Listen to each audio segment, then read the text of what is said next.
Hey, Mark. Hey, Bobby. How are you? Good, Les. How about you? All right. First question for you, Les. I'm going to get you right out of the gate here. Are chicken wings junk food? Yeah, I think so. There we go. I'm not a chicken wing guy. I'm sorry, but No, he's a health freak, so that doesn't count. my wife would disagree, Bobby.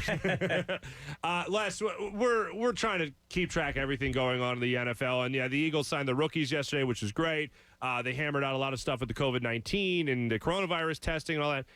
I have this fear that it might not be nearly as bad as baseball, but I feel as if this could drag out a little bit here with the NFL and the money. When it comes to the opt-out, how will players be compensated if they decide they live with someone who's high risk or they're high risk? How do you see this working out, and how long do you think this will take to players that want to opt out? Boy, that's a real good question so early in the morning. I know. It's not as good as chicken wings, but I figured I'd get you. I think, first of all, I think they're going to probably report without, even if that isn't completely resolved, but I think has a lot of layers to it. It's not just how the opt-out is handled. With no fans, revenue is how you determine the salary cap. So the salary cap for next year will take like a $50 million hit, which would be catastrophic, especially for a team like the Eagles, which is farther over the cap projected. Yeah, they've got a lot of stuff that really needs to be worked out. With the opt-outs, I don't know that there are going to be a lot of players. So the last I heard, the agreement they came to last night or yesterday on some things like that had really eased a lot of players' concerns. I'll have to really get too concerned about how they're going to work that money. But yeah, that's going to have to probably do what the other leagues have done in that regard, I guess, to be fair to the players. But answer to that. Oh, no, and I believe me, I was just looking for how you saw it at this point, because I'm with you. I don't have that magic answer either. And the bigger problem is I don't think the NFL or the players have that yet, because football players obviously known for being tough and they want to fight through injuries, and we've had examples in the past of Malcolm Jenkins and Camus Grugier-Hill saying that they played with a concussion. Well, this is something that doesn't just affect them anymore. This is something that could affect their at-home life and affect their loved ones, which is why I think it weighs in on them a little bit more. Yeah, and the real problem here with the way so the NBA is in a bubble. Everybody's in Orlando, everybody's in the same place, and alarms go off if you stick your toe over a certain line or something. Well, that's not the way it's going to be with the NFL. In the facility, it's going to be like that, but everybody's going to go home at the end of the day. Right. Talking about in training camp, as many as 90 players, and that could be chaos. If a couple guys decide to, have some entertainment imported to their apartments or something like that, then you're in a totally unmanageable situation. And I think that's the thing most people are worried about. Andrew Whitworth, the only tackle in the league who's older than Jason Peters, he's with the Rams. I don't know if you heard this story, but he and his family were observing quarantine. They live in California, of course, and a member of the family somehow went to lunch with somebody, and by the time it was all over, 9 people in his family, parents, kids, in-laws, all had COVID-19. Jeez. That's what really, and you're going to try to have a season in this situation. So Peter King wrote a really good thing earlier in the week.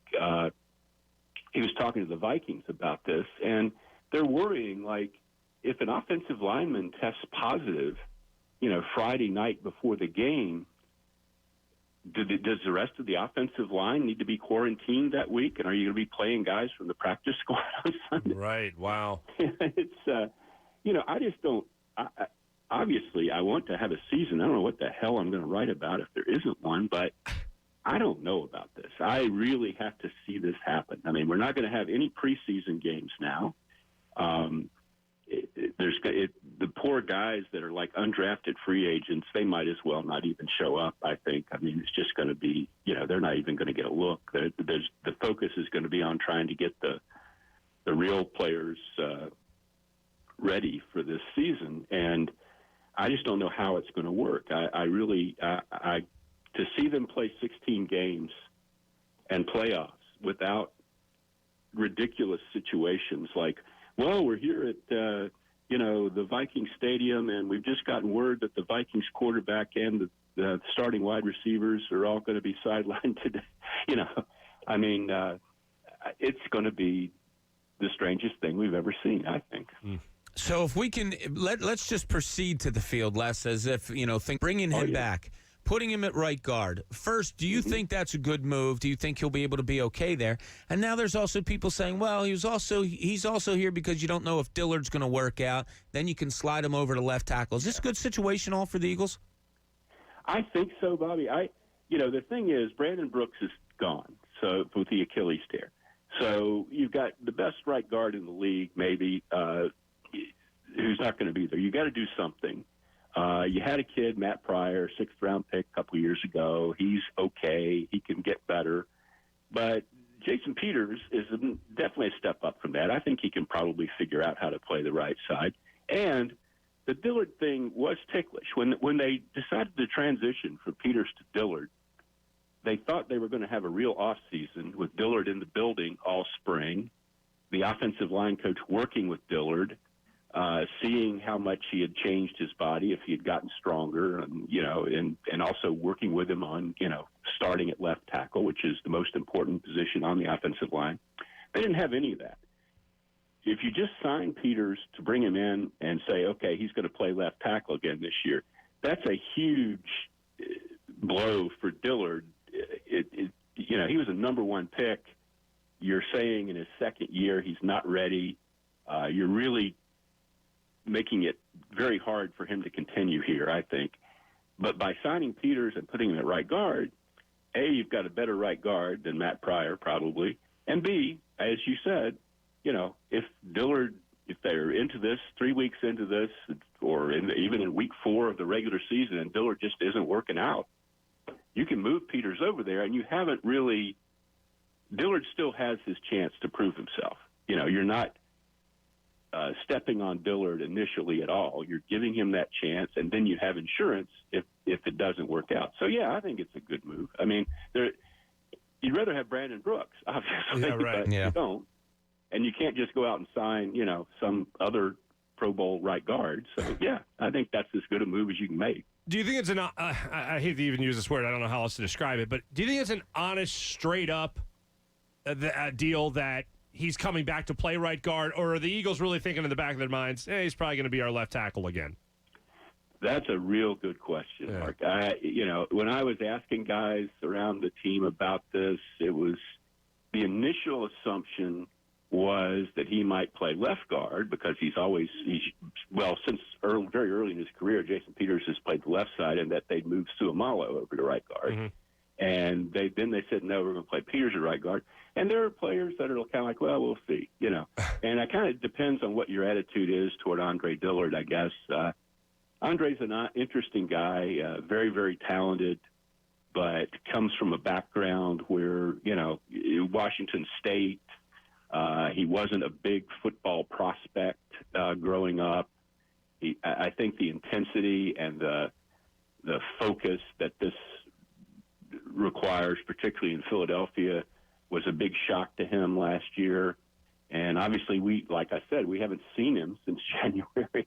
So I think there are players that are a little bit skeptical that Andre's going to just step right in and do this. And, we'll see.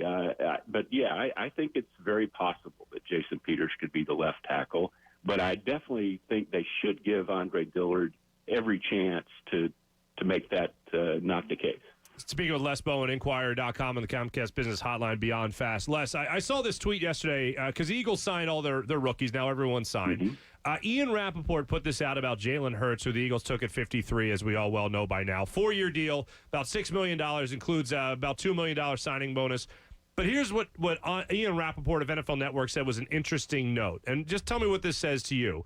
Jalen Hurts received workout bonuses in year 3, about $75,000, and year 4, $100,000, similar to Drew Lock.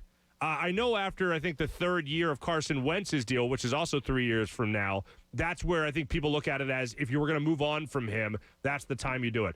Is this just a normal thing you would do with a second or first round quarterback taken to put more money into that third year just in case something does happen with your already signed quarterback?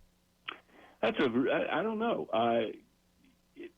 You have a structure you have to go by. I mean, all the things are slotted, so they couldn't give him more money total than, a second-round pick is supposed to get at pick 53. But structuring it that way is interesting. It's certainly probably accounts for the possibility that he'll have a larger role by then.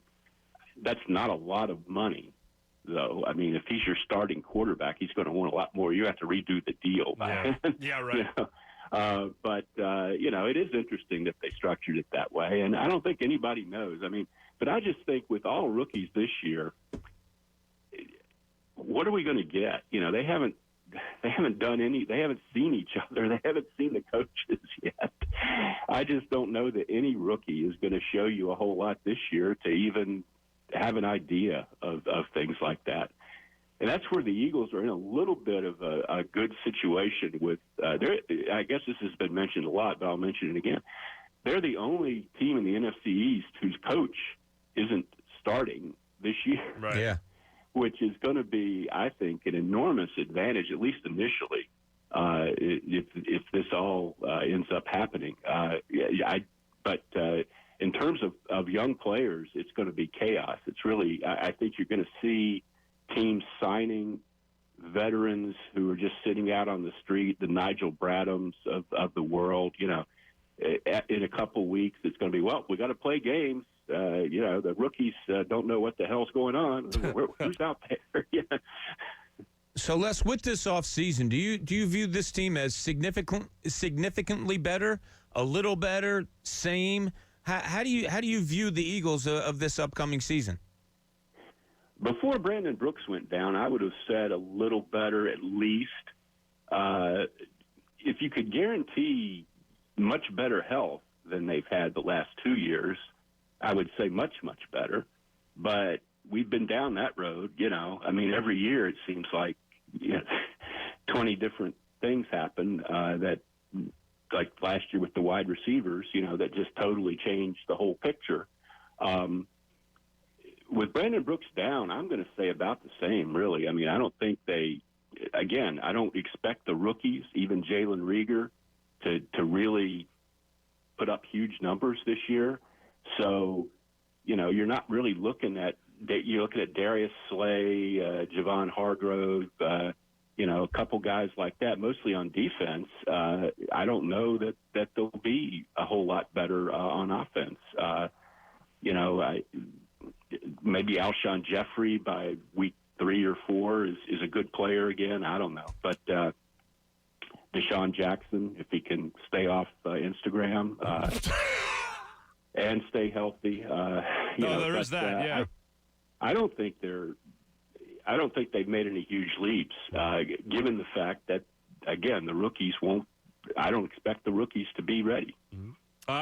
Les, always great talking to you, man. Just one last time. Are chicken wings junk food? Oh, yeah. Yep, I would agree with you. Nothing but brilliance from Les Bowen. That's what he offers. Les, always great catching up, man. I really appreciate you coming on, and hope to catch up with you again soon. Indeed. Take care, guys. Thanks, Les. Les Bowen. Mark Farzetta with Bob Cooney and Jamie Lynch. Mornings on 97.5 The Fanatic. Philadelphia.